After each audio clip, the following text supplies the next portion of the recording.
Hello and welcome to the 29th episode of Dystopedia. I'm your host Matt Davidson and once again I'm joined by my colleague Andrew Hodgson. How are you, Matt? Yeah, pretty well Andrew. How are you going today? I'm pretty good. What have you been up to this week, mate? Anything fun? Anything exciting? I started reading a book by John Wyndham, The Crystalids. Do you know John Wyndham? No, I'm not sure, no. Day of the Triffids. Oh, yes, so you read yeah. it? He's also done like the Midwich Cuckoos as well, but I mean, Day of the Triffids is really cool. That's a really good book. Yeah. But just started this. I was at a bit of a loss what to read after doing I Am Legend, so thought I'd start with that. 20 odd pages in, it's pretty good. You enjoying it so far? Yeah. Yeah, it's interesting. I don't quite know. Oh, I half know what to expect. Obviously, reading the synopsis of it, but it seems to be like a post-apocalyptic society obsessed with the idea of purity and like purity to such levels that even like crops with any sort of impurities are destroyed and anything in society. So it's like, it's sort of first 20 odd pages in, and it's some serious allegories there. Serious allegories, yes. Yeah, Yes. What about you? What have you been up to? Yeah, nothing much. I've ordered a book and I'm waiting for it to arrive, but I'm not going to say what it is because it could be a future episode. So I haven't read it yet, so it's more in the background. But I just finished again the Oliver Stone documentary on the Untold History of America. I watch it every 5 years or so, and just watching it again and what it made me remind me of remember the Bush era of US politics and early, like late Clinton as well. I kind of forgot how everyone thought like, oh, it couldn't get more crazier than George Bush. And then I'm thinking, oh, he's missed it. Imagine if you did a documentary in the last 15 years of what happens in American politics. It's like, it makes it look tame. Yeah, it really does. Yeah. I remember, because I'm going on like, oh, remember this thing happened during the Bush administration about, the invasion of Iraq, and going on to about how they said this and did that. I'm like, fuck, Trump does that every day. That's nothing. Like, it's like, it got me thinking like that. Yeah, it's funny. And then also too, that obviously the iconic, and well, not iconic, but I guess the most crazy part was that sliding doors moments with Henry Wallace in the 1944 election, the vice president. That's the biggest thing I took from it. Yeah, just that one. US could have gone down the whole different path. That pivotal moment set the stage for what happened in the second half of the 20th century. So yeah, it's such a crazy moment. Yeah. So, why do you choose to watch the documentary every sort of 5 years? Is it just to sort of perspective, or? Well, I've always just loved watching documentaries in general, but I always follow this routine with documentaries. Well, I'll start with World War One, or like just before World War One, and then go to in between years, then World War Two, then on to the Cold War, and then to the more modern stuff with the fall of the Berlin Wall and things like that. So yeah, I always just do that cycle every once in a while, but because I haven't watched the Oliver Stone one in a while, I always wanted to remember certain things here and there, and yeah, it's interesting. You see, like, because he goes really into detail about the military-industrial complex, and then also big business and finance and big pharma and things like that. Like, he goes into more that aspect of it, where a lot of other documentaries just focus on just the standard stuff, right, that goes on during the wartime stuff. From memory, he kind of also makes an effort to look at the culture at the time, doesn't he? Yeah, well, what I like to, like, he'll be talking about like a certain pop culture. So, yeah, he'll be talking about a certain era, and obviously him being a filmmaker, he'll then put in a movie that's relevant to what's going on there. So there's one point where he's talking about the American Empire controlling things with the military-industrial complex. Then he'll insert like Star Wars, the Death Star, something like that. Yeah. Or it's interesting like that. Or when we're talking about the meetings between Stalin and Churchill and Roosevelt, then you'll insert like Casablanca as the movie references there. Little things like that. I like that part of it. And there's a couple of them like, oh, I've seen that movie, or oh, we've talked about that movie on a podcast before. Yeah, it pops up a couple of times. Yeah, well, last week we did Night of the Living Dead, which was the old 1968 film by George A. Romero, and we're going back to our old mate this week, our old Paul Verhoeven in Total Recall. Recall. Have we got a segue? You can try. I gave up last week. So we walked away from Omelas. Yes. And then where did we go after that? Went to the Delicatessen. While we're at the Delicatessen, we saw a food critic called Bartlett Finchley. And when we left the Delicatessen, we entered the Twilight Zone. Yes, and then somehow ended up in an alternative history with the Nazis in control in Fatherland. Yep. And then somehow we got dead Nazis, which means that I guess the Nazis were meddling with things they didn't quite understand, and the zombie apocalypse was unleashed. Yes. But then we realised it was all a dream and we're in Total Recall. Fantastic. Yeah, that works. It was all a dream, like Biggie said, you reckon? Yeah, definitely. Well, it is the age-old debate, that one, isn't it? Yeah, well, as we mentioned last week as well, we Andrew and I both went to an old school cinema and watched it on the big screen. And how good was it to see big Arnold Schwarzenegger in his heyday, like on the big screen? Like, because we never got to really experience that, right? Right. The gun show. Oh, the gun show on the big screen was. Oh, he was on the drill hammer. You know, on the jackhammer. Jackhammer, sorry, yeah. Yeah. It was a hot sight to behold. It really was. What was cool too is that the cinema, what did it hold about? Like maybe like 60, 70 people, and it was about 3/4 full. So it was just great being in an environment where everyone's laughing at the silly one-liners and enjoying the action sequences, and just there's a lot of tropes and filming techniques you don't see much in modern cinema, do you? Like we saw in the film. Yeah, and look, just to see the film, it came out a year before I was born. So just to actually get the chance to see it on the big screen, because prior to this, I can always remember this film just being on free to air. It must have been on like fucking twice a year. My parents used to own a wedding reception center when I was a kid, and they had like a room for us out the back just to keep us sort of occupied while we were there, and it had a 64 in there. It was great. But I always remember like it'd always be free to wear on. When I watch this film, it reminds me of those days sitting in that room. And for some reason, this movie was always on. Like, and that movie, Matilda? Yeah. That one was always on. Like, but, I was listening to someone else talk about this film in America, and they said exactly the same thing. It was always on free to wear. So I don't know, I probably should have looked into it. I don't know why that was. Yeah, I think it's one of those iconic Arnie movies, isn't it? When you think about it, like it's not like the Terminator or like Predator or something, but then it's always that third or fourth one we think of Arnold Schwarzenegger movies, and it's littered with so much like subtext and references and here and there. It's a lot more complicated than you think it is. Oh yeah, it really is. And like this one, I kind of almost forget that Verhoeven did. Yeah, it's always the one. I think of first and foremost, I always think of Starship Troopers and then RoboCop. With this one, but I'm so glad we've explored Verhoeven a lot more. And it's interesting doing this. Made me appreciate it a whole lot more. Yeah, it's interesting doing this podcast because I never really knew much about Paul Verhoeven before starting this. I just knew the movies, obviously, but then it is funny watching now. There's the third Paul Verhoeven movie we've done on this podcast. You notice his style and the tropes in it that he does all the time, like the newsreels, like the over the top violence and the blood and the gore and stuff. And yeah, it's really cool to see. Like, oh yeah, there it is. Like, another one. All the campy shit, like the stupid cars in it and the Johnny cabs and the it's great, isn't it? Yeah, it's really funny, and you sort of you are laughing at shit when sometimes you should be horrified, but that is the master of it, Paul Verhoeven. Oh, absolutely, yeah, and there's a couple of scenes in it too. I'm just watching it in the cinema, I said last week, and I forgot the scene too with when he's using that guy as a shield to shoot people. I'm like, oh god, that's pretty brutal, isn't it? Yeah, that's weird because that's the scene I always remember. I always remember that chase scene, and I remember watching it as I would have been like 10 maybe, and I remember like even younger actually. I always remember them running up the escalators and like the guys are spraying and they didn't care who they hit. Like it was all collateral damage, Yeah. It was just, that's the scene that always stands out to me. Supposedly that scene. I was listening to the commentary of Arnie and Paul Verhoeven talking. Oh, I'd recommend it. It's on YouTube. I think the commentary's fucking brilliant. Yeah, it really is. But like some of the shit they say. Yeah, you can tell it was the 90s. You know what I mean? Yeah. But apparently that scene was more violent than what it was, and they had all ratings issues, but it's still pretty fucking violent. Oh, absolutely, yeah. And very over the top. Yeah, that's what makes it great, isn't it? Yeah. No, I think I first remember watching this, because it wasn't my first Arnie movie, because my old man loves Arnold Schwarzenegger movies, and I think the first one I ever watched was like, I think Predator was the first one. I was really young, great movie to get into the chopper. But yeah, I think it was, then the Terminator series, and I watched that, and then, I think this was the one after it, and I just loved the whole concept of it, and was he dreaming, was he not dreaming, and I always remember the stupid one-liners, consider the divorce, and things like, that was what I always remember, and then see you at the party, Victor, seeing his harms Richter, sorry, just think all the silly one-liners, and all I remembered was just being, oh, it's another Arnie movie, but watching it again, like I think like 10 years ago, and obviously again recently, I just remember thinking, actually, there's a lot more to this, and a lot more complicated, a lot more commentary, social commentary in general about it. It's asking like real like philosophical questions as well. Like the whole like it's exploring like psychological continuity and what makes you, and is he Quaid? Is he Hauser? Yeah. Was it a dream? Was it reality? Is because he thinks he's Quaid, does that make him Quaid? If you are with your memories, you just like fucking nod. Again, like Demolition Man, I was just here for the sweet one-liners and action. Yeah. And I've got to think now. I bought tickets to see the gun show,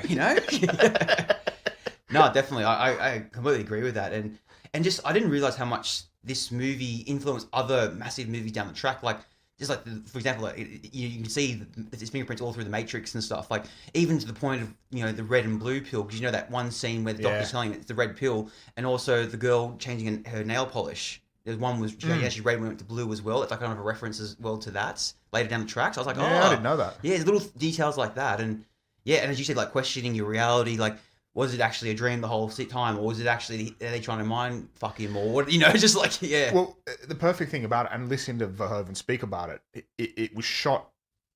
What was it like? Almost like this double, let's say double narrative, because at any point there are sort of giveaways that show that it is a dream, and there's also giveaways that show that it might not be. There's particular bits I think of the start. When like Laurie, Sharon Stone's character, is trying to stop him from watching the news, and then she hugs him, but then she's got that sort of forlorn look on her face, showing that something might be up. So is she an agent, or is she a concerned wife? Or his mate, when he's the gun show bit, when he's on the he was on the jackhammer, and he's don't go to recall, and he sort of gives him that look over. Is he a concerned friend, or is he an agent? These little bits all the way through, with the bead of sweat on the doctor.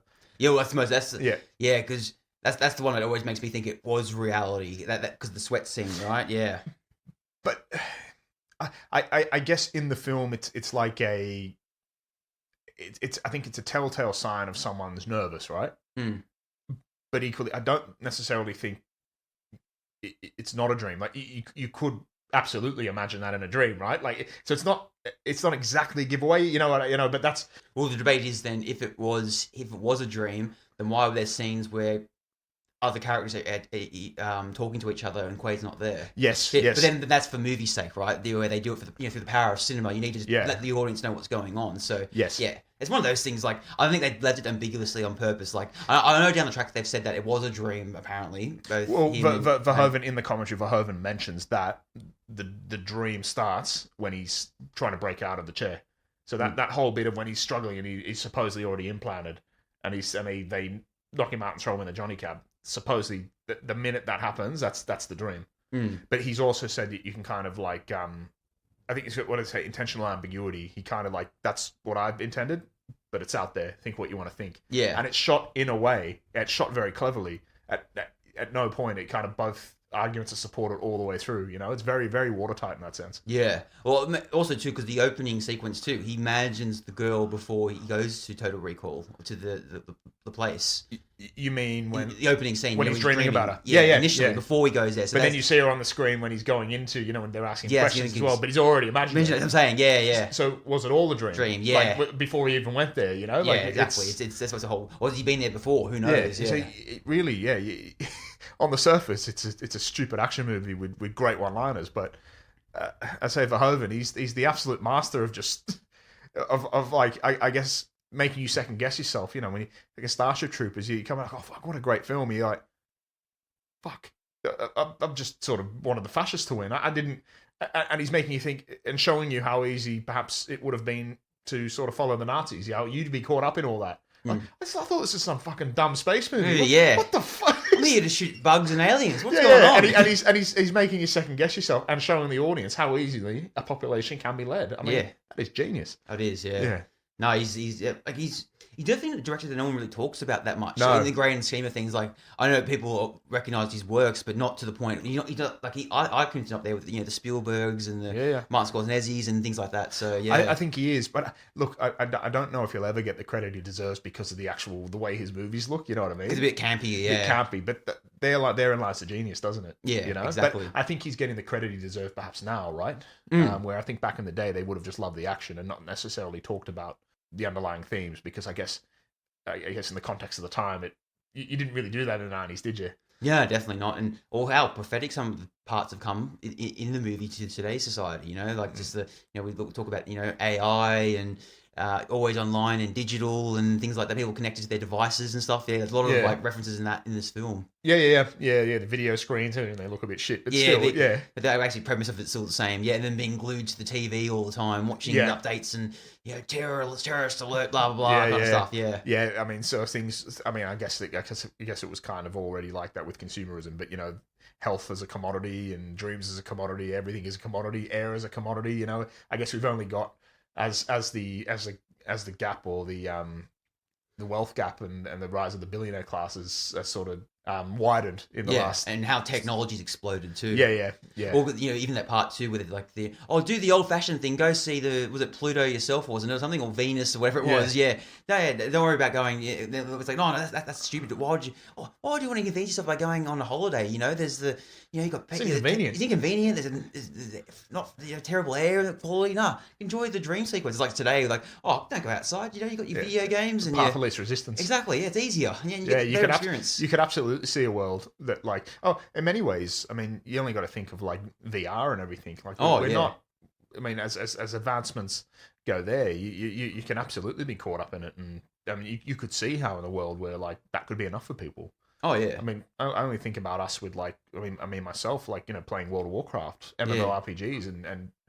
God. What was it? Remember you said once that you played like a good 8-hour 9 session or something, and you walk into a wall or something because you thought, mate, it wasn't 9 hours. It was like fucking 46 hours. Oh wow! And yeah, I got up to go and get something to eat, and I walked into a door because I was so engrossed that in World of Warcraft the door would open like automatically for you. Yeah, I just walked into my door, and I remember that moment thinking, gee, fucking. Like, your brain was so hardwired I couldn't tell what was what, but you sort of broke in immersion. You're like, fuck. Yeah. No, I remember having a session at one of those internet cafes back in the day. We went in at like 10 o'clock in the morning and came out like at 8 o'clock at night. I was like, oh my God, like, what am I doing with my life? But City Hunter? City Hunter, that's the one. Oh, great times, but yeah. Someone told me a story, and I don't know if it's true. She put a trigger warning here, but someone in China or something was playing like World of Warcraft. I don't know, they're playing for a week straight, and they jumped out of a window or something and thought they'd only take a certain amount of damage and died. Oh, heck. I don't know if that's true or not. I might have to look at that. But I'm like, when I walked into that door, I'm like, ooh, yeah, I could see how that could happen. Yeah. Or I heard another story too, where someone didn't leave their computer because they were so obsessed with World of Warcraft, they ended up dying because they didn't go to the bathroom, they didn't leave to eat food because of that engrossed into the story, like into the game. Yeah. And it's so addictive, wasn't it? Yeah. Oh yeah. But yeah, we could back to Total Recall. But that's how those kind of things can happen like that, where people get so engrossed with the technology. Yeah, and it's with the advancements in it's VR and everything like that. You just fucking where does it go? It is. It makes you think too, because if I wanted to experience something like what we see Hauser or Quaid, whatever one you think it is, goes through, like, that would be like a fun adventure to have, and there's no risk involved. It's implanted in my head, so. Would I take that option if I wanted to experience that without any all the rewards without no risks? Ask that question, doesn't it? You'd absolutely sort of. Or imagine one like, you could be the best sports player, whatever team you want to be, and carry your local team to victory and stuff. Like, imagine that. Like, it'd be euphoric. But it also opens up these things, like that theory, like, you mentioned the Matrix before. It does make me think of that as well, where I guess the whole concept of the Matrix, if you're in that world and, all right, it's all fake, but you don't know that, it all seems real to you. Would you want to know? It's like, would you? What's the old saying? Ignorance is bliss. Yeah. It's like so. I guess there's that thing. All right, if it is a dream sequence, then he's Hauser, right? But if he thinks he's Quaid and he's happy being Quaid, like, all right, we know it's a dream, but if he doesn't, well, then what does it matter then? Like he's okay with it, So what? Like, it takes you down that line of thinking. Yeah, absolutely. Yeah, definitely. Yeah, I think we should get back onto making of the film and how they came up with it and stuff. So, originally the film is based on a famous Philip K. Dick short story. It's called "We Can Remember It for You Wholesale," and I believe in this one it's more like no one goes to Mars or anything. It's based only on Earth, and it's like a simulation from what I can gather. I haven't read it actually myself. It could be a future episode we could do actually. But, yeah. But I think the whole premise of the story is that the guy was meant to be like a mundane, casual office worker. He was an accountant, I believe. Yeah. So nothing. No. He wasn't bench pressing 200 kilos or anything like that, or shooting up steroids or anything. No gun show. No gun show for us, unfortunately. Yeah. I think he was meant to be probably American too, not the old Austrian accent stuff. Yeah. So that Hollywood basically had this. This short story came out in 1966, and in the 1970s, a film studio acquired the rights to it. The issue, I think, the issue with it was that it was too complicated of a storyline, too much too many multi-layers to it, and they didn't have the technology as well to film what they wanted to get out of it as well, right? What I gather is it was the third act that I think was the issue. Like, I say the dual narrative, the dream versus reality. I think showing the mutants and then the alien technologies, you said, it all seemed to come undone in the third act. Yeah, and I think they didn't know a way or how they could sort of, I guess, props and not that there's much CGI in the movie at all, but I guess because a lot of it relies on props and like animatronics and things like that, doesn't it? But I think they were worried about, they didn't know how they could sort of show like a terraformed Mars and everything like that. They struggled there, and that was what seemed to hold up on it. Yeah. Yeah, and it got, we always often hear these films get, they can get stuck in the production hell or script mate, but they get rewritten or rewritten, or they get different fingerprints all over it, and then it changes the narrative and the direction they want to go. So from what I can gather, there was a famous producer called Ronald Schwarzenegger, and he co-wrote Alien actually. So at the time, and he worked on the project for years, but he struggled to find the balance between the ideas and like ends up the concept of the film, but then also like the action sequences as well. He couldn't get his head around it and stuff. So apparently 30 script drafts before Verhoeven actually took the project on. Yeah, that's crazy. Yeah. But then it shows that how powerful Philip K. Dick's story was, that they kept at it. It's like saying, no, this story has to get out there. Like they didn't just put it in the bin. Just sorry, on Philip K. Dick, he's fucking prolific. Oh, yeah. When you think of what did he do, and he seemed to be very obsessed with like memory as well, wasn't he? Like you've got questioning identity and reality. Yeah, I mean, he wrote Minority Report. Yeah. Paycheck, which actually is not a bad fit. It's got Ben Affleck in it. That's quite. I saw that at the movies. I wouldn't mind watching that one again. It's really, really clever concept. In actual fact, that kind of reminds what you talk about. What's that show you were talking about in the office? Severance. Severance. I think it's quite similar to that. Yeah. Obviously, do androids dream of electric sheep that went on to be like Blade Runner and everything? Man in the High Castle. Yeah. Like the bloke's prolific, so you can understand why like everything this bloke touched turned to gold. Yeah. So you can see his why. Concepts are amazing. Yeah. Well, he's one of the great American 20th century writers. He's up there with your Ray Bradbury's and Cormac McCarthy's and stuff like that. Yeah. It's actually I think what did he die in the early 80s? So he wouldn't have seen this film. Yeah, I believe he died just before Blade Runner was about to be released or something like that. So I think he did see Blade Runner. I know that much, and he hated it. So it remains to be seen what he would have thought of Total Recall. He probably would have hated this too, but maybe Arnie could have persuaded him over. He would have loved the gun show. Yeah, and also when you said like the 30 drafts, and amongst that too, it was a famous director called David Cronenberg, who was hired to direct it initially, and he worked on the script as well for a while. But he wanted to lean more into like the psychological grotesque aspects, over that, as opposed to the actual more action sequence we see later in Paul Verhoeven's version of it. Yeah, I think he wanted. I think he put like Patrick Swayze forward for. I think he wanted him to play Quaid. Yeah, there was a couple of actors that were considered for Quaid as well. There was like I think Richard Dreyfuss, William Hurt, and as you said, Patrick Swayze. So yeah, they had a couple. I don't think Arnie was the first to fall line, because like as we mentioned earlier, that it was meant to be just a mundane office work. It was meant to be an accountant, but I think with Arnie coming in, we would again. We've mentioned the gun show 3 times. We're going to mention it again. We would. This is a world where we would have never got the gun show. So I like this timeline that we got.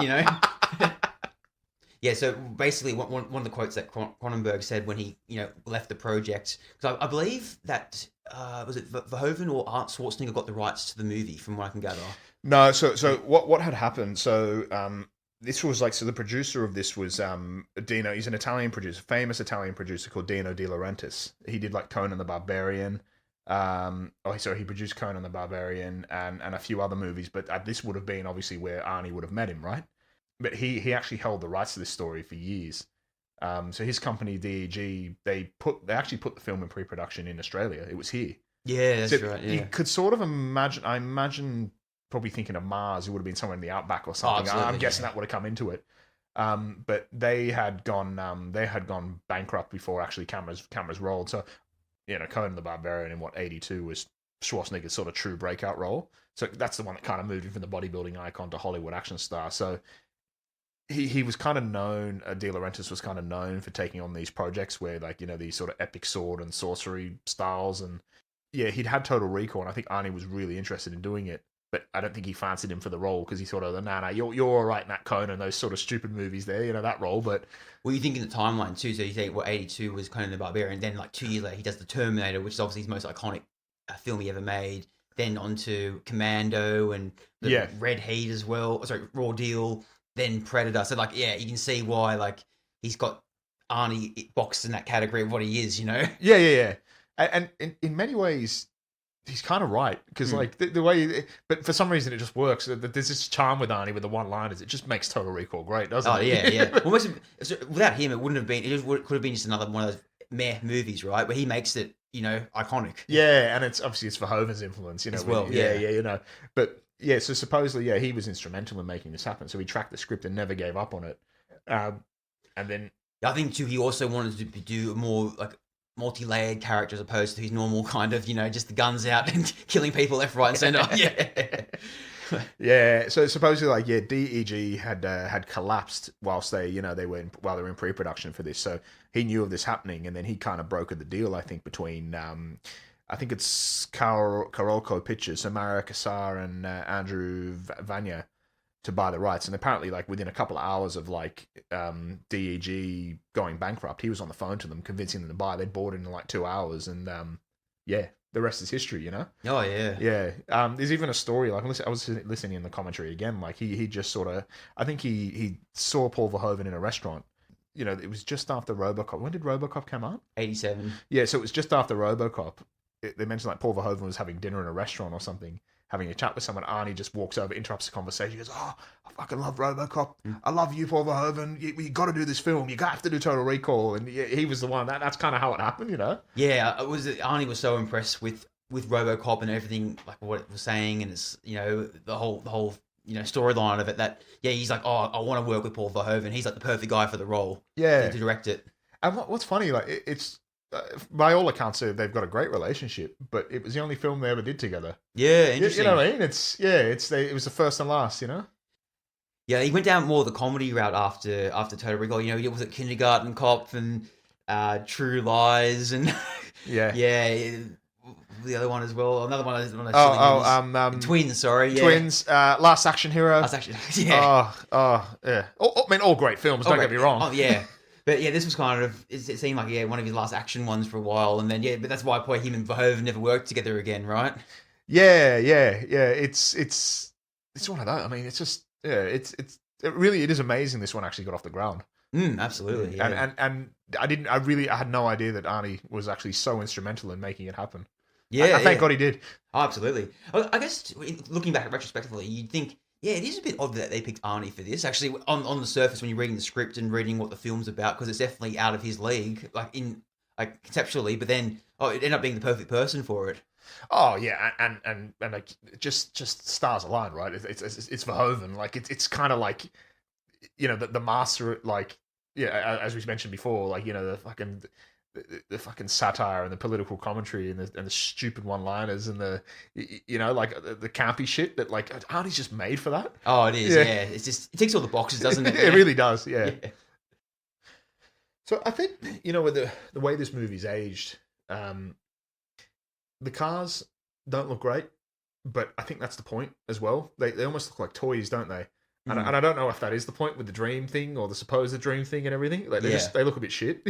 I believe too, this was one of the last films to use models for like landscapes as well. Like there was no CGI in this film. Yeah, it was all like puppetry, animatronics, prosthetics, miniatures, and I mean, those ones with the faces, the bulging eyes and stuff when they're taking in the air from Mars and everything. Like, it does look.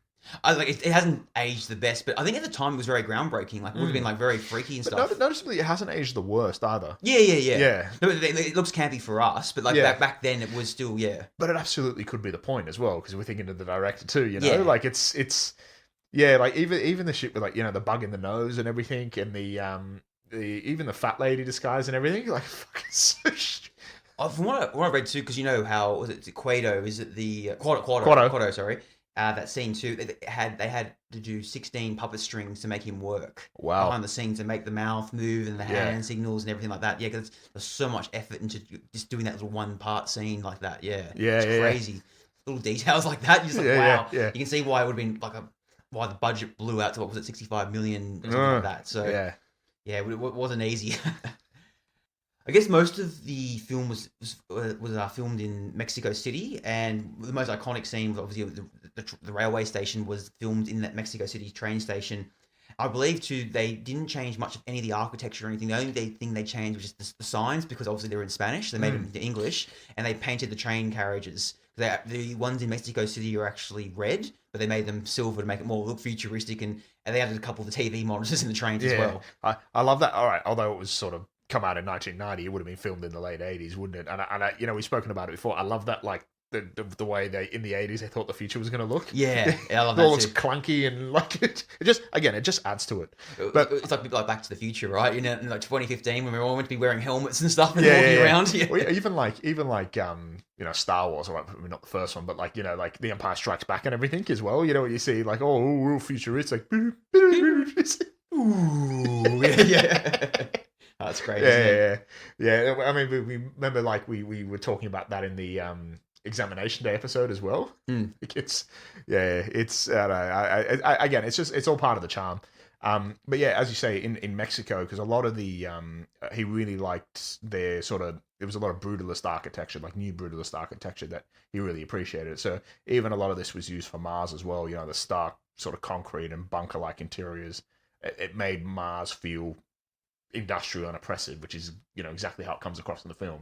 Yeah, exactly. Yeah. Well, it kind of feels like Blade Runner on Mars in a way, doesn't it? It really does. Yeah. Yeah, you can see it. Yeah, I want to Philip K. Dick with reference as well, but yeah, it's just like it's. No, it also feels you can get like it's Paul Verhoevenisms in it, right? Where it does feel like a mixture of it's like a mixture of, you put RoboCop and Starship Troopers together and mix them together, and this is what comes out. Well, most notably, like I seeing like the newsreels and the we're never too far away from a newsreel with the Verhoeven, are we? Or like an advert or something, an advert within the film. But I'm thinking, Edward Newmar must have been involved, and he wasn't. Yeah, and I wonder why. But anyway. Yeah, maybe because Arnie was in control of everything with the script writers and stuff, so they just grabbed Paul Verhoeven only. So, yeah, I think that from what I gather, they basically had the script all ready to go, and they just got Verhoeven to direct, as opposed to Verhoeven and, like, say, a Newmar coming in together and creating something from scratch. Yeah. So that could have been what happened. So, but yeah, I believe like there were some challenges on the set as well while filming. A lot of issues where a lot of the crew got sick from food poisoning and from contaminated water, but Arnie himself didn't have any issues because he got he had fresh meals flown in from America, so he had his physique all, he had to get his protein in, so he does guns. You can't blame him. No, you definitely can't. Yeah. Oh, you can imagine though, like imagine filming, Mexico's climate's very hot and humid, and you're wearing those bloody big suits, and even the soldiers wearing all the camping gear and stuff. Oh, it would have been hard work, sweating. Yeah. And we know too that Verhoeven's a pretty strict and like on the ball kind of director, so a lot of reshoots, everything's got to be perfect. So yeah. Well, as you know, Andrew, this film was filled with a lot of social commentary, a lot of references, a lot of subtle digs at things, or not so subtle in other cases in the film. But I guess one of the big things that this film really explores is probably corporate power and exploitation of people, right? That's a big thing here. We've got this Cohagen, who's that? He plays the guy in RoboCop, doesn't he? The old bad guy. Ronnie Cox, isn't Ronnie Cox, yeah. He's the ultimate corporate villain, isn't he? Oh, he looks it, doesn't he? He plays the part. Yeah. One of my favourite lines when you got you want to give these people air, and then he's just like fuck them, and just I was like, brutal. I love that line. Yeah, I think I was the only one that laughed in the cinema when that line came up. See, I think low key, like everyone laughs the other ones, but I think one of his best one lines is, "Come on, Cohagen, you got what you want. Give these people air." I'll drop that one in. Sir, the oxygen level is bottoming out in Sector G. What do you want me to do about it? Don't do anything. But they won't last an hour, sir. Fuck them. Be a good lesson to the others. Come on, Cohagen, you got what you want. Give these people air. Yeah, I think you and me laughed at it, and no one else. Everyone's quiet. Like, what's going on? I mean, that's not to say the other ones aren't great, but fucking that one, very underrated. Oh yeah. Definitely. Yeah, and then as I said, like with Cohagen, I love the one he just fuck him. It's just so blunt and brutal. It's funny, great. But yeah, you said he plays that corporate asshole very well, doesn't he? Yeah, he does. Was he say that monotone? What's when he's got him? He's got Arnie in the handcuffs, and he's good for you to come back. How's it? Fuck you. Yeah, monotone. Yeah.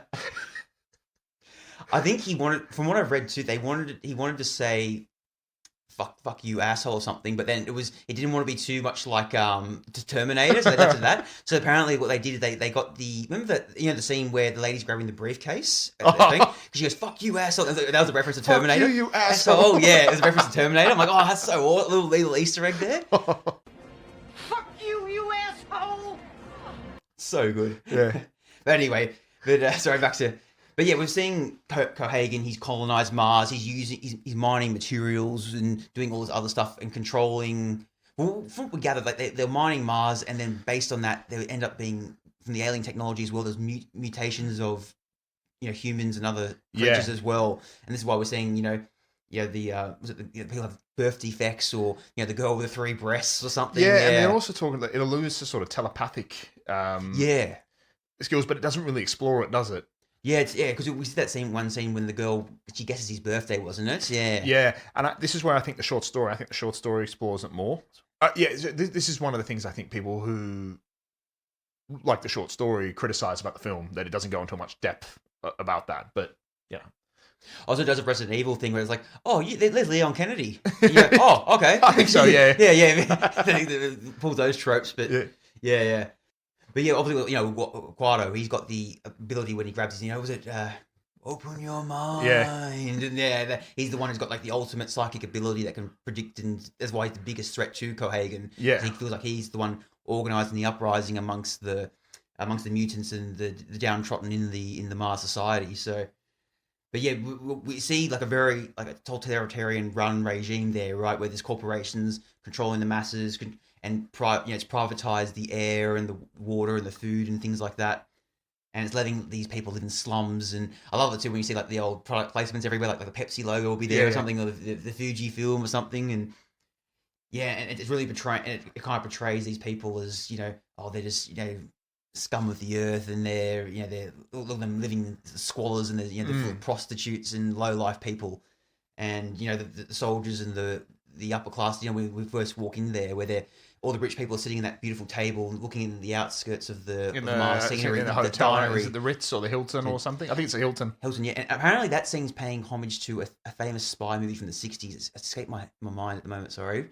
I'll think about it later. But yeah, apparently that's a reference to that, and that's why other people say it's a dream sequence because it's paying homage to that, and that's a spy movie as well from the 60s. Right, okay. So that could be another reference. But yeah, you can really see the class divide on Mars, can't you? Like the real, the real elites and wealthy, and then also the real people struggling in the slums, and at the beck and call of Cohagen. Yeah, on that, he sort of runs that that scarcity, I guess, a scarcity economy, and there's so much in this. There's so many parallels to the way it is now. It makes me think of what we kind of do with fossil fuels, right? Like the fact, I guess we learn later in the film that the alien technology, don't use it, it'll blow everything up, or no, it'll make Mars habitable. It'll blue skies on Mars, which sort of leads into the other dream thing as well, doesn't it? But I guess the point it's kind of making is it would be good for everyone. It would lift the standard of living for everyone, but he would no longer have control and he wouldn't be making money anymore. And it's a little bit like what we are right now with fossil fuels and that, right? We know we need to move over to renewables and everything, and we're probably ready to, but there's a bit of a scare campaign, and the media around job losses and everything, that we talk about. So we're you feel like it's kind of resisted because the ones in charge of the monopoly won't have control anymore. You know what I mean? And there's a lot of influence with the government there. And I'm sort of hinting at conspiracy theories, but it does feel like that. Yeah. Yeah, I think this was really critiquing that there's a lot of fear and anxiety in the late 20th century about, in the late 80s, early 90s, about corporations becoming more powerful than governments, or having too much influence on governments, exploiting workers, commodifying, even at the expense of other people's lives and stuff. Famous case, even recently, I think it was quoted maybe 10 years ago, the CEO of Nestle, said that, water isn't a human right, basically. It's kind of parroting that kind of thing, isn't it? Yeah, I read about that. That was along the lines of they were sort of pumping water out of sort of areas that were drought stricken. Yeah, and then for bottling it and then sort of selling it back in bottles. Yeah, Yeah, exactly. Yeah, and Nestle's got a bit of dirty laundry if you look into them. So yeah, but that's. Yeah, the same thing. The parallels here, air is a basic human right. Right. Yeah, and it's in the water. It's on this planet, it's being commodified, isn't it? Yeah. Well, there's another thing here while we're on it. Did you I think in 2021 in India, so during they had the second probably most deadliest COVID wave, that there was a massive shortage of medical oxygen. So how for their how you get long COVID and you'd be struggling to breathe with COVID and everything. So Yeah, there was a shortage of oxygen in the hospitals there. I think demand spiked in like April 2021. So they rose production to meet it within days, but supply to non-essential industry suspended and it diverted to hospitals. Yeah, the logistics were at a choke point, and there was such demand, and they were trying to roll it out quickly that there was sort of there were too few many like tankers to take them. They didn't long hauls. And logistically they were coming up against failures because I guess it was so rushed to get it out there, and rightly so, right? And people were dying, but because of this, there was a delay. So what you were finding that the reports of like price gouging cylinders and concentrating. So families were hunting refills and they were hiking the price. It's air, essentially a basic human need, and people will always do that. We saw a little bit of it here, I guess, with like not nearly as bad with like toilet paper, right? Yeah, didn't take long for people to buy it all up and then start trying to profitize off it. Oh yeah, but this was literally happening with oxygen in India. That's insane. I didn't know about this. I only just researching for this, with like the literal commodification of air on Mars. We've got real examples here on Earth, No, he's predicted the future, isn't he? Yeah, that's the thing. And the thing with this, it wasn't a shortage.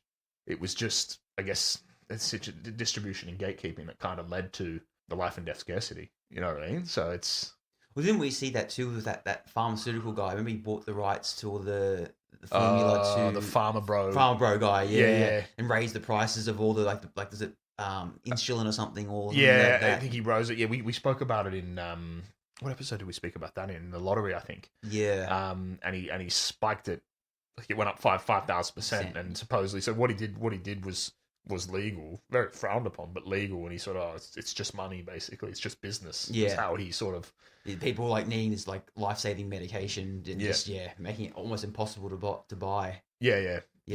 And what we're seeing here in this film, with that scene too when he switches off the oxygen, just Well, you could he's sort of like literal air is being commodified, but it's so many examples. But it's also like freaky as well in this film where, because he's viewed them as a threat and in air quotes terrorists, that he's just punishing the whole lot of the people there for the actions of a few, and just wiping them out like that, just as a control measure. Like it's just collateral damage. A bit like what we saw with Stalin, the same, using gassing his own people. And the Kurds, just similar kind of connotations like that, isn't there? That's freaky. That's this film. Like, I'm here for the Arnie quotes. We're going down this bloody path about capitalism and consumerism and all this stuff. Wealth disparity. It's crazy, isn't it? Even with like, it kind of made me think as well, like, on a much lesser scale, but we have a housing shortage crisis here in this country, and I think it's pretty much any Western country. But like the generational wealth gap is just like, it's crazy. We will never, I'm not acting like my heart done by or anything, but we will never sort of have that ability, really. Most of us will not have the ability to buy a house like our parents did. No, I think we're the first, I think millennials will be the first generation that will not gain more wealth or advantage than their parents' generation. Yeah. Because every generation upon you meant to grow and that's the idea, right? Upward trajectory. But we'll be the first ones where actually, no, we'll be struggling below our parents. Like and a lot of it is because the I guess of that generation own a lot of investment property, own a lot of houses, and the houses shortage. They're making money off investment properties of everything. So therefore, that's kind of driving up the scarcity. So their house prices are going up. So we kind of, you know what I mean? Like it's all playing into it. And like obviously, I'm not sitting here like, well, why shouldn't you, right? If that was kind of the game was back then, like you're not gonna. But then there is that sort of disparity now. Like for the greater good, should that be allowed?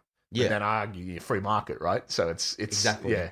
No, it's one of those things where, because then there's not much governments can do unless they change unless they enforce laws or something. Because we'll lower interest rates and that gives them more buying power. But then we'll up interest rates, but then it prices people out from getting a home loan. So it's just like they can't win. Like it's one of those impossible things to tackle. It is. Yeah. Well, I didn't think we were getting onto bloody negative gearing, but here we are. That's what happens as you get a bit older. Yeah, you start to see learn things. a bit more, and you're watching the movie, and it's making you think of other things. Yeah, exactly. Yeah, put me in the Total Recall thing. I'll go to the dream world. It's a lot easier, that life. I'll be a double agent. I guess too, like another aspect too is that we've touched on earlier about questioning reality and control as well, right? So it really touches on the manipulation of truth by people in power. So where we're seeing the newsreels where we're seeing, you know, the perspective only of Cohagen and what he's saying on Mars. We've seen the newsreels with like, oh, the terrorists attacked this lot, we've got it under control, and blah blah blah. They're doing this, and even with, you know, Sharon Stone's character going, oh, Mars is a shithole. Why would you want to go there? It's just a downtrodden it's kind of like a third world country in equivalence. And I guess it kind of like shows that how, you know, things like propaganda, media control can shape a narrative, shape a perspective, or shape what the narrative, what people think of, you know, perception is reality, right? Yeah, it's all narrative control, as you say. Yeah. So, and I think this relays back into, you know, late Cold War fears back in that time too, where obviously the Soviet Union's collapsing, and now people in the Soviet Union blocks are seeing reality for the first time, or, you know, seeing a different perspective because, you know, there was no more the Iron Curtain controlling the message getting in and out. So, yeah, you can definitely see like little references here to the real world events going on in the film. So yeah, you can, and I think even listening to him in the commentary, you know, he was talking a little bit of like, you know, a lot of this was inspired by, you know, obviously Dutch and British and French empires and stuff, how they, you know, colonizing and yeah, the things that they did, and the downtrodden locals, and as you say, the narrative controls, you know, and how they would see themselves as freedom fighters, but the news will portray them as terrorists. Yeah, and not necessarily tell them why they're fighting, or what they're fighting for. You know, they're the ones that have been kind of hard done by. Yeah, and because they're, you know, mutants or whatever, you know, it's the old thing we always talk about, I think in RoboCop they said us against them mentality, right? So, well, it makes you, and he's done this before, like even in Starship Troopers, the bugs, and because they're bugs, they're other. They're easy to sort of, they're there because they're the enemy. They're something that we perceive as lesser than us because they look a certain way when they're absolutely not. They're the victims, you know? Exactly, yeah. No, he does that so well in all three of those films, doesn't he? Oh. You know, so yeah, people call these, I think they call the capitalist satire trilogy. Yeah. Yeah, it's like Verhoeven's unofficial sort of sci-fi trilogy, you know? Yeah. No, definitely fitting title for all those three films, isn't it? Yeah. So I think it kind of gets us on nicely to that, like, you know, the themes as well that we've obviously already spoken about a couple, but like probably the biggest one is like the reality versus illusion, right? Like, where do you sit with this? Yeah, I first watched it, I always thought it was reality, and I'm more biased towards the reality version, but then watching like a couple of videos on it and then reading it again or reading the script I think it must be a dream from being leaning towards more, but I prefer the reality narrative, to be honest, if I had a choice, because I always find that, I know the whole point of it is to be like a dream, but like I always find the dream concept a bit of a cop-out sometimes, you know, it's just like, it kind of defeats the purpose of the whole narrative sometimes, if that makes sense. Why do you say that? Oh, because it never really happened then. So it's just like, well, sometimes I feel like, well, I don't think this film does that, but other films have done that. You know, it was a bit like the thing out of Dallas where you were saying, like, yeah, it ended up being a dream the whole time. You know, it's like, what was the whole point of that then, kind of thing? Yeah. What are you talking about? You? Oh, Bobby, it was awful. When I woke up, I thought that you were dead. What? I had a nightmare, a terrible nightmare. But I guess, yeah, I'm in two minds about this. I know I was sitting on the fence, but there's so many things in this that, like, there's so much evidence either way that I can't really tell. So yeah, the first time you see it, I'm thinking, oh no, it's.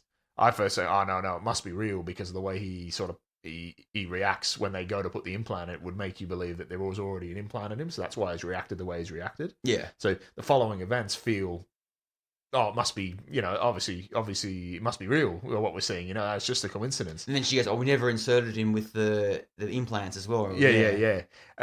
But then, you know, watching it, and one of the most, like, I guess the innocuous, one of the most innocuous scenes that you see that kind of supports the whole, lays out the narrative, and I didn't really pick it up until we watched it at the cinemas, when when he goes to the recall salesman, and he, you know, he's a bit like that used car salesman sort of guy. Yeah. You know, I love that. You know, and he's going through, he's like, oh, and he knows he's got him, he's using all the sales techniques, but he actually previews the whole plot for the whole movie. Yeah.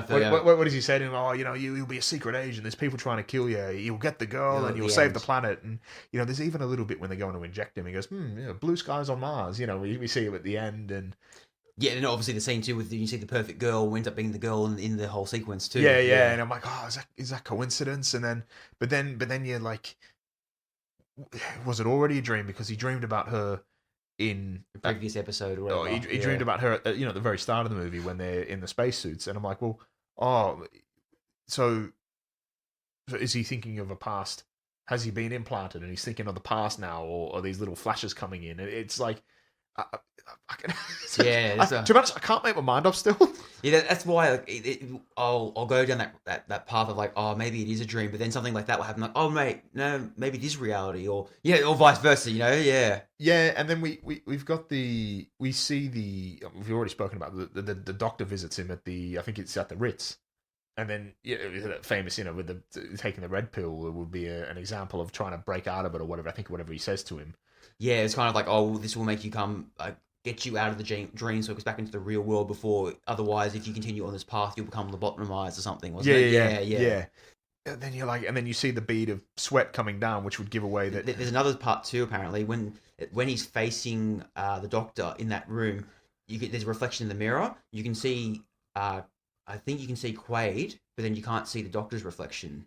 In the mirror. Is that the angle? Is that the cap? That's what I mean. But then you don't know. And it's funny too because when he refuses to take the pill, within 1-2 seconds, the soldiers come into the room. Yeah. So that's still keeping the double agent story alive and stuff. Yeah. It's just it's interesting, isn't it? Yeah, it really is. But then you're going from a reality perspective. You could say, oh, but then the whole point was that Richter set up the whole thing and was doing that to try and convince him to take the pill silently and move on to knock him out. Like, you know what I mean? Oh, like, yeah. just, I mean, that whole side of when you get to Cohagen telling you about the whole plan of like, oh, well, we couldn't have you. Had to be some complex plan. It's actually quite clever, isn't it? Yeah, well, he kind of because he goes, oh, so it was a perfect plan. He goes, perfect, my ass. This went wrong. He decided to go rogue and blah blah blah. Yeah.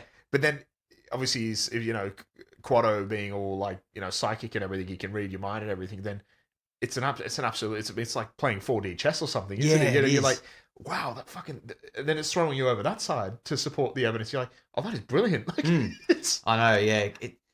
And that because of that stuff. That's why I lean more towards it being reality sometimes. Yeah, it's like, but you can absolutely see why this would it would have been in production hell. And the way Verhoeven sort of conveyed this is almost perfect, isn't it? Yeah, the way he's left you thinking like, yeah, as I say, I actually sounds like a cop out. I actually still don't know. I don't know. Yeah, because obviously the ending sequence is like, oh, what I had a terrible thought. What is this a dream? And then she goes, oh, you better kiss me before the end or whatever.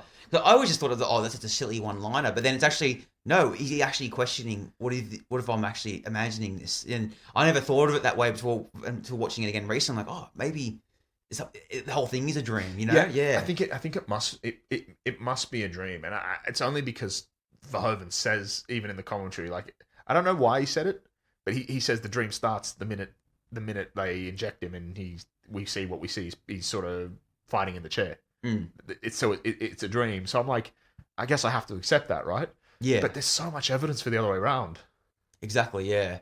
And then also too with when he turns on the power station and how within like 30 seconds the whole planet's like all oxygen's flowing through it and stuff, and blue skies happen. Like it wouldn't happen that quickly. Yeah. But this kind of gets us into like I think the identity and redemption part. Like, is it Quaid or is it Hauser? Is he Cohagen's right hand man, or is he the guy that we now see? There's that whole the whole thing, and we talked about this again in like our White Bear episode. The whole concept of like psychological continuity. The idea that, or I guess it's the theory that your thoughts and your feelings and your experiences make you. And this is part of the reason why dementia hits so hard, because a lot of people say it's not the same person anymore. You're not dealing with the same person. Everything's been wiped, and they don't know who you are. So it kind of makes it. That's the saddest and most hardest thing.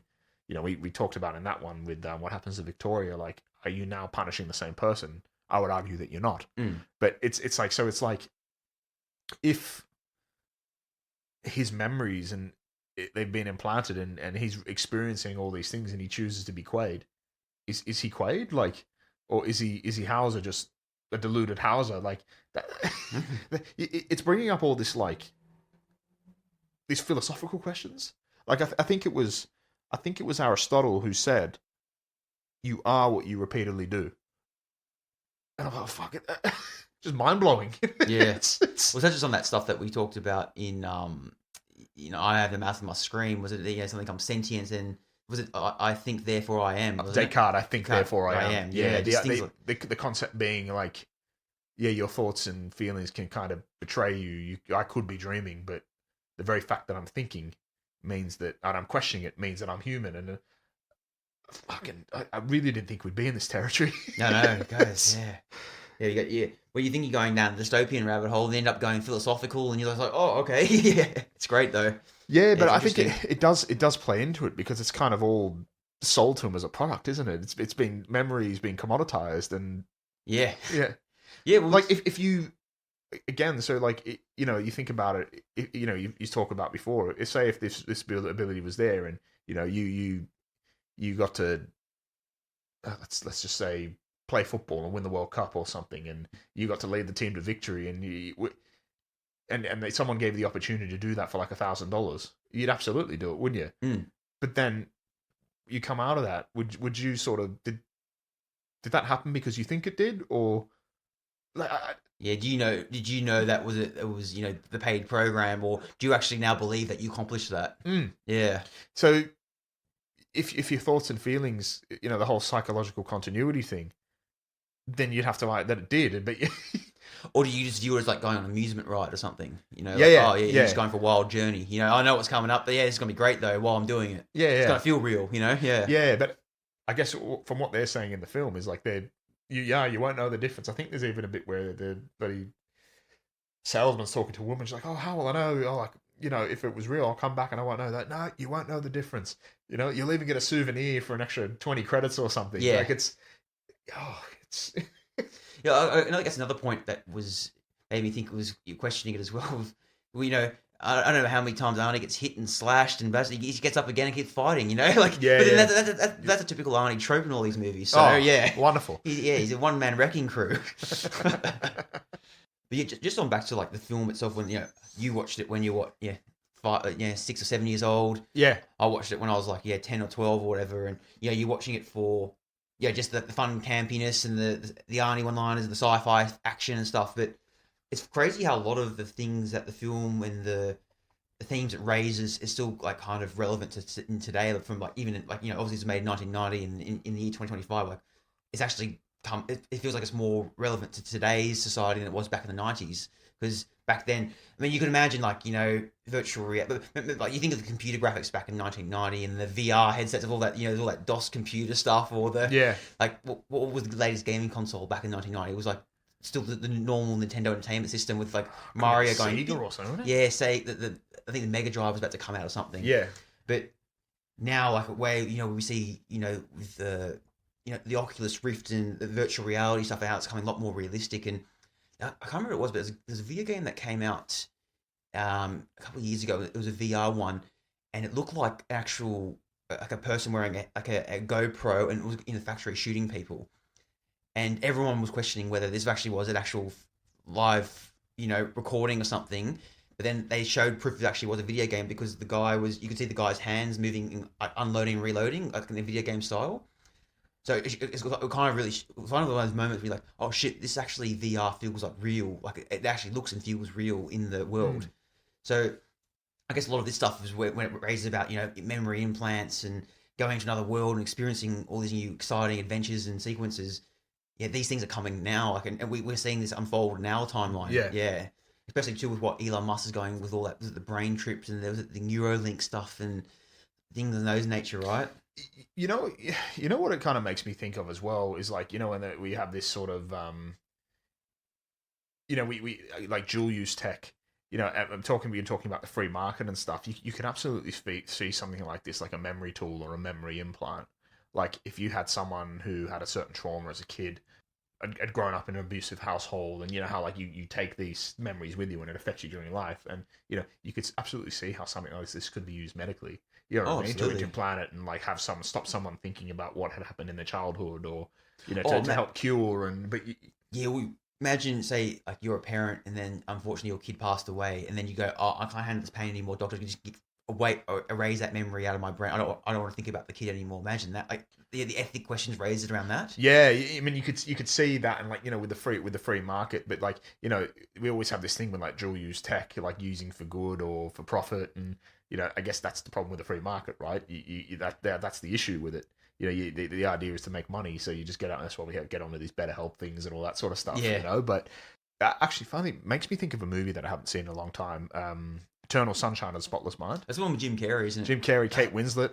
Yeah, I saw it 10 years. I don't remember it. I watched 10 years Actually, ago. Elijah Wood is in it as well. Oh, okay. Yeah, I remember. Yeah, certain sequences, but I can't remember the whole details of it. Very, Yeah. very good. Yeah. Very dystopian. We probably will do that one day. Yeah, it was one of the first films that Jim Carrey did that wasn't comedy as well, right? Yeah, and he did it really well. Yeah, And he really showed. And I know there's that whole thing of like, oh, he's done a proper movie. Like, comedy is actually harder than proper movies. Oh, absolutely. Yeah. But it kind of showed how serious he was as like an actor as well when he did this. And Kate Winslet as well. Yeah, even Elijah Wood coming off of like Lord of the Rings and everything. Oh, you're fresh off that, right? Yeah. But the whole concept of it is like kind of like from memory. It's like, taking the memory, almost like film, and just erasing parts out of your memory. So the whole idea is she doesn't want to be with him anymore, and she wants to forget about him. So she wants him kind of erased out of her life, and they come in and do that. But it shows from one side she's forgotten about it and he can't let it go, and it raises some really big ethical questions. It's very interesting, but it kind of makes me think of that, like this film of like you would absolutely, you could see how something like this could be developed for medical purposes. Yeah, absolutely. Yeah, but then obviously go on to be in the free market for something like we do see in Eternal Sunshine of the Spotless Mind. Oh, absolutely. Yeah, you can see that. You can see some capitalist Some opportunities. tech bro. Yeah, tech bro. Oh, yeah, make good profit out of that. Yeah. Yeah, I think another episode we talked about, I think I was saying how when I went to Hamilton Island, and then I recorded where I was on top of this. I walked up this massive hill and filmed like the location of the ocean and the background, everything. And I was saying like, yeah, like it looks great on film, but it's still not the same as being there in person and feeling, the sea breeze and the blue, seeing the blue ocean yourself and seeing the actual scope of the lands of the sea line and everything and the different little islands everywhere. Where like, I guess now like we see like stuff on our film and our phones and stuff, but then the ethical question of imagine like, if you could create technology to the point where you could actually feel like you're actually there, like that's that next level, and going to that lengths of where you actually believe that you were there, but then in reality you were just stuck in a room the whole time. Like that's the kind of that moral dilemma, or kind of that like, is it convincing myself that I actually was there, is that more important than actually being there? That raising that question. But again, it comes up if somebody offered that to you and said you wouldn't know the difference, would you do take it? Yeah, that's would you do it? Yeah, it's yeah, it's one of those what would it matter, right? Or it's kind of like saying, okay, we were in Australia, right? So if I want to go to Europe, it's a 26-hour flight. Yeah. Well, instead of you want to go see London, Paris, Budapest. Yeah, I mean you can go fly over there. It takes you 26 hours. Check into the hotel. Blah blah blah. You might get mugged at the train station or something. Get your phone snatched. Or just go to this room. We'll implant you in there for whatever, couple of days, and you'll fly first class. You'll be wherever you want to do, whatever you want to see. We'll be in that room. So, and you won't know the difference. Would you do it? As you said, yeah. Well, I mean, what about like even thinking of like my football team, like watching Liverpool or something?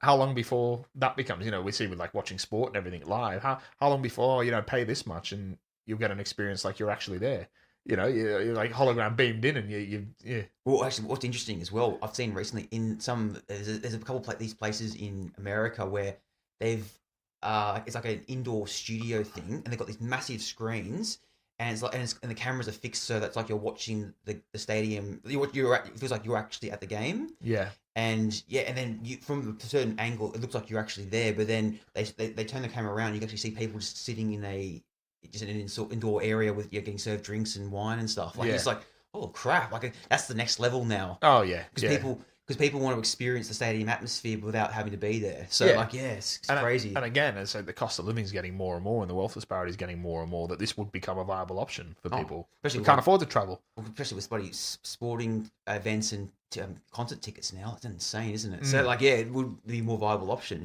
Yeah. Nice. It's what's this film doing? It's making me think of all these things, Yeah. It's crazy. Yeah, it's there's a lot more to this. Oh yeah.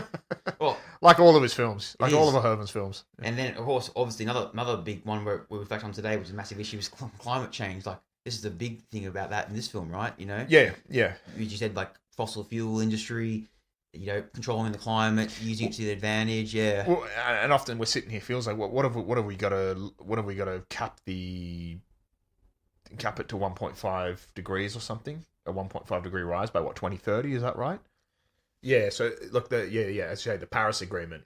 I think what did they say? It aims to limit global warming to well below 2 degrees, with an aspirational goal of capping it at 1.5 degrees above pre-industrial levels. So by 2030. So that's what we've all, everyone's joined together, all the countries are joined together, and that's what they've made a commitment to limiting to, but done nothing about also our reliance on fossil fuels, you know. Well, it's a pretty hard task though, isn't it? Though to convince all the countries to suddenly stop something that makes them so much money, you know, like it's.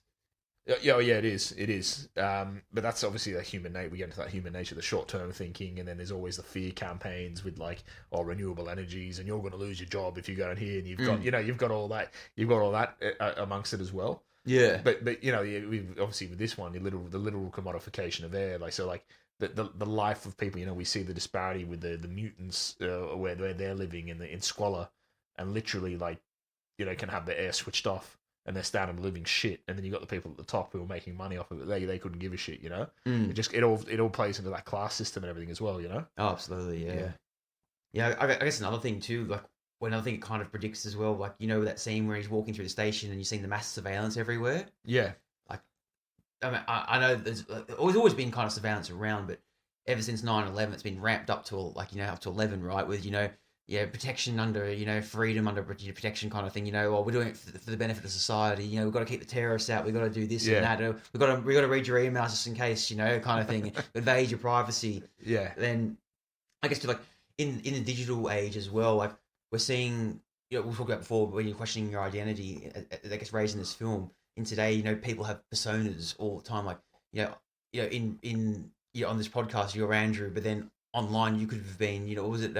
Lothbrok in World of Warcraft or something. Oh, yeah. Don't tempt me. Don't tempt me, exactly. But then you could be this, there could be some guild leader controlling this, 500 people in this world, and you're revered in this ultimate world, but then in real life you're just a normal guy. Like, it kind of touches on these different personas and realities of the world, or on the online and cyberspace. Yeah. Yeah, it really I'm raises going to insert Randy Marsh in here. Yeah.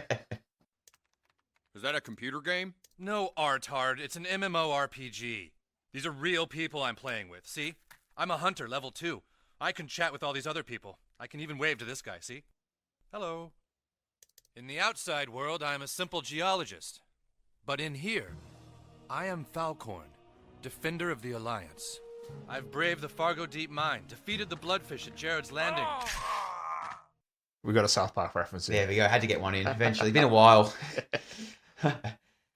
But yeah, like, and just back to the story with this surveillance and the control, like, having to have, your freedoms taken away and under the guise of protection and safety. So, we see through the film, as I said earlier, going through the scene with the X-ray scenes, monitoring everyone. There's always agents on the scene, controlling and monitoring what's going on. We see that all the time now, right? Like, and even so, like with, recent things in, the UK with like, you need identification to even just go online for search things and stuff. Like, it's kind of prophetic in that way. Do you reckon? Yeah, it has, and I think even on the surveillance thing as well, that you see the again, and we've touched on this before, but the absolute militarization of the police as well. Yeah, they will look like an army, don't they? Oh, absolutely, yeah. And you can't really see their faces or anything. It's all there's a bland. Yeah, there's the blue line. Yeah, but there is a sort of Goonie element to them, isn't there? Even though like the fucking, what do you think I'm the real Quaid? Oh, that is a great one-liner as well. Yeah, another interesting point of that scene too. Do you know that they think it is the real, or when he has the hologram version. They're shooting at each other at the hologram. How come no one got hit? Yeah, I know. Yeah. Oh, we'll let it go. Yeah. But then you're seeing like blood and stuff, like the holograms being hit as well, which was like, I'm like, oh, what the fuck? Yeah, but then the stupid one was that they ended up when Melina grabs it and then she does it, they shoot each other. I thought, why did it work that time, but not when Arnie? Yeah. Oh, I'm not going to question the plot. Yeah, that's it. Yeah. My bad. That's actually the first time we've really had to question the plot of a Verhoeven film, haven't we? Yeah. I'm trying to think. Does that play into the whole dream sequence thing? Yeah. Because it's a dream, it doesn't matter, Yeah. That's the one. As I said earlier, that's one thing that dream sequences that annoy me because then you can just kind of like, oh, you don't have to question that because it was all a dream anyway, so don't worry about it. You know. Oh, God works in mysterious ways. Yeah, it's one of those ones. Yeah. All right. Yeah. That'll kill my argument, Dad. Yeah. Oh, then I bow down to that. Yeah. Well, now that we've completed Paul Verhoeven's capitalist satire trilogy, I mean they're all great in their own works, I guess. But how would you rate them, and how do you think that they are still how would you view them relevant, like in relevancy to today's world, and then also too, how is it like? Which one do you go back and watch for, just for the fun of it as well, kind of thing? I know there's a lot different about it. Yeah, a little bit out there, but yeah. I mean, they're all, again, sounds like sitting on the fence. They're all great in their own right, aren't they? Yeah. They're all so memorable. But I'm going to say Starship Troopers is still number one. I think purely because, with my love for the Second World War and everything, and, looking back, and then that double narrative on how a populace could be easily led, or how likable people, when you all think it's the right thing, could be easily sort of led into doing something, or invading, or as we see in there, like invading a planet, but we'll interpret it as they're the good guys, right? Because if everyone else is saying it's right, then it's right, I think that was such a clever take on the political satire. It was brilliant. I'm gonna go RoboCop second, and I think this is third. It doesn't necessarily mean this is a bad film, not in the slightest. Because it's a masterpiece. Yeah. But I think that's where I sit with it. This is perhaps the one that I would take least seriously, but I really shouldn't with some of the themes it's saying. But I guess that's just how I feel in the moment. What about you? Yeah, I'm number one RoboCop. Yeah. And because I love RoboCop because I've always had a fascination with like US history and modern US history as well, and that was just the social commentary with the police brutality and corporations, and there's the Reaganomics in the 1980s and all that stuff, and then just that I really appreciate it. And then the acting's brilliant in it too, and the complexity of the characters as well, and then also the campy funness of it. The silly, kind of parodying all like those. Oh, cops are always the good guys, tropes as well. We used to see back in the days as well. So as the great man, old John Bonnell would say, Sheriff John Bonnell. That's it, yeah. Number two, the Starship Troopers, for the same things that you mentioned. It's also quite nostalgic. It's one of the first films I've been watching as a kid, and this is number three. But this is not saying that this is a bad movie in any sense. It's just a brilliant film. But I think its strong point with Arnie being in is also its weakest point because. Arnie takes away the serious nature of it by his silly one-liners and the noises and stuff. Actually, the whole movie's like I think you're right. It is a double-edged sword, isn't it? Yeah. Well, I think we touched on it with in Demolition Man how people compare Stallone and Schwarzenegger. Like, if I'm going for an action hero movie, like Schwarzenegger's better than Stallone in my opinion. Yeah. But then if I'm thinking better actors, Stallone's a better actor because he can be more versatile, but does more serious roles. Where Arnie, he tries the other serious roles, but it's still Arnie, right? Yeah. Oh yeah. Yeah. So, but as I said, not to take away from this film because it's still brilliant in its own mind. Like Paul Verhoeven's vision is just still great with it, Yeah. What it does, I'm thinking of him more. When I'm thinking of it, even with Total Recall, and I think the whole point of Arnie, I guess it just adds to it. I guess it's a bit like the way I guess people would have mistaken They Live and looked at Roddy Piper as he's not a great actor, but it was very much on point. It was very much he was put in there on purpose, wasn't he? He's kind of the big man. I think too because I still do. I even before we went watching this again, I'm thinking. Oh, Total Recall, the Arnie movie. I'm not thinking about the like when I think of RoboCop, I'm thinking about the characters and the setting and the design. And same with Starship Troopers. I'm not thinking, oh, there's Neil Patrick Harris or there's blah blah blah. I'm thinking I'm immersed in the world. Where Total Recall, I am, but I'm still thinking, oh, it's Arnie though. Like at the end of the day, yeah. And I think that's more because he's like a larger than life figure, right? So that's he was from that era to that the A-list blockbuster guy. So you're not thinking, it's Quaid, you're thinking it's Arnie. Yeah. No, they're all brilliant in their own right, and they all deserve their accolades. And but out of what's the most rewatchable one for you? Like when you can just pop on and just like, oh, I'll watch this. You know, it's on Netflix. I'll pop it on. Oh, definitely Starship Troopers. No. What about you? Probably RoboCop, I'd say. Yeah, Okay. I know it's my favorite. They were favorites, but I think sometimes Starship. I got to be in the mood for Starship Troopers. Where I think RoboCop's more, you can just pop it on to have fun with it. Yeah, where Starship Troopers has that more.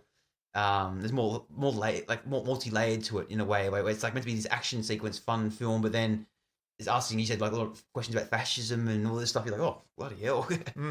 Yeah. I think the acting's slightly a bit better in RoboCop than Starship Troopers. But then that was the point in Starship Troopers. Yeah. That it was meant to be these kind of like, he added in that these kind of, what does he call them, B-grade actors. Yeah, kind of there, because it kind of added to that whole sort of, the whole thing was like a propaganda video, you know? Like, I think that added to, he's very clever like that, Verhoeven. Oh, he is, yeah. As I said before we start this podcast, like I never thought of this is a Paul Verhoeven film, but now going into it and reading it and seeing his backstory and the films he's made through the years, you're just like, oh no, I can see his trademark, his quirks, his style, and I really appreciate it. And I like seeing it too in other film, like in his films, you know, or a film I didn't realize that he directed. So yeah, and just watching it again on the big screen, you're like, oh yeah, there's a Verhoevenism, there's another one, straight up, you pick it up. But you're right, this is the one that you would be forgiven for forgetting that he did direct it, wouldn't you? Yeah. And I think, as you said, because of Arnie's larger-than-life presence. It is, yeah. You would always think of that first, wouldn't you? Yeah, Arnie's that actor where it's just, you're going to see him, you're not going to see the film for its merits, right? Like, it's because Arnie's in it. Yeah. I guess the only film I watched for Arnie, and I didn't know it was him when I was a kid, obviously, but was when Batman and Robin, like, I never realised that was Arnold Schwarzenegger as... Mate, you are in great territory here. Yeah, I know. When he's Mr. Freeze, I'm like... I remember looking back as a kid, like, oh, that was Arnold Schwarzenegger. I never realised. I know it's obviously his accent, but, like, as a kid, you don't know what that is. Yeah. Oh, talk about a cold shoulder. Yeah. It only works on the cold heart of that one. I mean, that must have been a fucking one-liner every sort of 2 sentences. That was dialed up to bloody fucking 100. Yeah. Everything. I thought Power Rangers movie was bad for the puns. Bloody hell. Within 2 minutes, you got a new kill. What killed the dinosaurs? The Ice Age. It didn't. Yeah. But it doesn't matter. Yeah. What killed the dinosaurs? The Ice Age.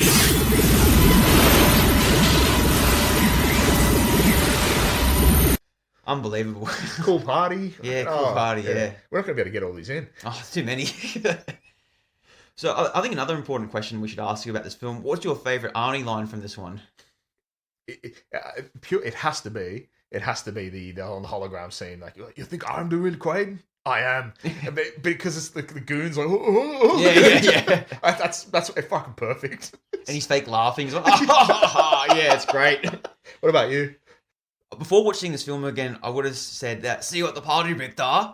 But rewatching it again, as I said, like, these people, it got stuck in my head all week. I was like saying it to myself in the car. It's because he's like, you got what you want. Give this people air. It's just like, I just think about it. It's just stuck in my brain. It's brilliant. Yeah. And I think it's one of his underrated one-liners too, you know? Yeah, it really is. It really is. Oh, where would you rank? You think I'm the real Quaid? Where would you rank that in his all-time quotes? Oh, I mean, the one that always comes to mind is, his Wonderwall is that Predator one, isn't it? Get to the chopper. Yeah. I mean, you don't really beat that. I think You're Fired from True Lies when he fires him on the missile. Oh, that's pretty good. And that's right up there too. I'm gonna say third. I'm gonna say it's only behind those two. Yeah. What about you? Oh, there's so many. I do like the one out of Commando that blow off some steam, wasn't it? Oh, that's pretty good. Yeah, that's a great one. Yeah. Some of the Terminator ones are good too. Yeah, oh, the fuck you asshole. Well, I mean, the iconic "I'll be back" is pretty good too. Oh yeah. I think in the Arnie, you got your Mount Rushmore of Arnie quotes. I'd say the "Give these people air" don't quite make it. I think there's a couple of other ones. It's like a B-side. It's the B-side that was like you look back and think, oh, that was too good. That was too good not to be a B-side, but then you look at the what made the A-sides and fair enough. Yeah. It makes sense. Yeah. I think one of my favorite, very underrated film of his, you've seen Eraser? No. But the end one was he leaves the bad guy on the train tracks, and it gets obviously run over and blows the car up and everything.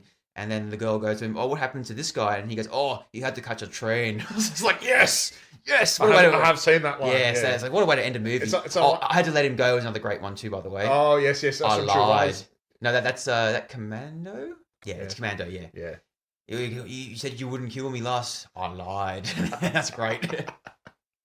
It's great. He's dead tired as well. That's another good one. Yeah, that's good. Yeah. Shit, we could go on. Oh, sorry. We could do a whole podcast on Arnie's quotes. Yeah, there's those those YouTube videos with him on there, isn't it's there? like an hour, isn't it? There's 2 of them. They're like an hour each. There's my Saturday night sorted. Peak YouTube. Yeah. Well, before we wrap this episode up, anything else you want to add about Total Recall or Paul Verhoeven or Arnie or anything like that? Nah, we're here. We're down to his quotes and everything. So let's get this one wrapped up before we keep going. Yeah, we can't want to waste anyone else's time now, do we? Well, Andrew, what can viewers expect on next week's episode? We are doing Ants. Is that right? Yeah, that's correct. The 1998 film Ants, the animated one. First time we're doing actually a children's film, so...